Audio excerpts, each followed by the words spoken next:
తెలంగాణలో ముఖ్యమంత్రి రేవంత్ రెడ్డి 2.5 సంవత్సరం అయింది. మీకు నిరుద్యోగుల పైన మంచి కమాండ్ ఉంది. నాకు అది తెలుసు. దాదాపు 30 సంవత్సరాల నుంచి ఎంతో మందికి బోధిస్తున్నా చెప్తున్నారు. ఒకవేళ 2½ ఇయర్స్ 2½ ఇయర్సే ఉంది. ఒకవేళ తక్షణమే నోటిఫికేషన్ ఇస్తే ఏ శాఖల్లో ఇవ్వాలి? ఎన్ని పోస్టులు ఇవ్వాలి చెప్తారా సార్ ఒకసారి? అన్ని డిపార్ట్మెంట్ల నోటిఫికేషన్స్ అన్ని కేటగిరీలు కూడా ఇవ్వాలనుకోండి. ఎందుకంటే ఒక రోజు పోతే వాళ్ళ వయసే కోల్పోతారు, ఎలిజిబిలిటీ పోతుంది. ఎన్ని వేకెన్సీలు ఉంటే అన్నీ ఇవ్వడం వల్ల ప్రతి ఒక్కరికి ఉద్యోగం అంటే ఆ వేకెన్సీలో ఒకడు జాయిన్ అయ్యారు అంటే ఆ ఒక్కరికి కుటుంబం బాగుపడ్డట్లు.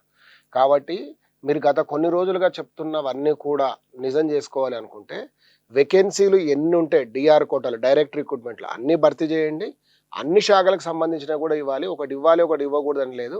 ఎందుకంటే ఇదేం వార్ ఫుడ్ ఫేజ్లో మీరు ఏం చేయట్లేదు. ఆల్రెడీ 2.5 ఏళ్ళు అయిపోయింది. అవునబ్బా నేను ఈ రోజే గవర్నమెంట్లోకి వచ్చాను, ఇప్పుడు కొన్ని ఇస్తా తర్వాత ఇది ఇస్తారు కదా, ఆల్రెడీ డ్రాగన్ చేశారు. టైం వేస్ట్ ప్రాసెస్ అనేది జరిగింది. కాబట్టి నోటిఫికేషన్స్ అన్నిటికి సంబంధించింది కూడా భావ్యం అని కూడా చెప్తాను. ఎందుకంటే ఏ డిపార్ట్మెంట్ ఇకపోయినా ఆగిపోతుంది కదా.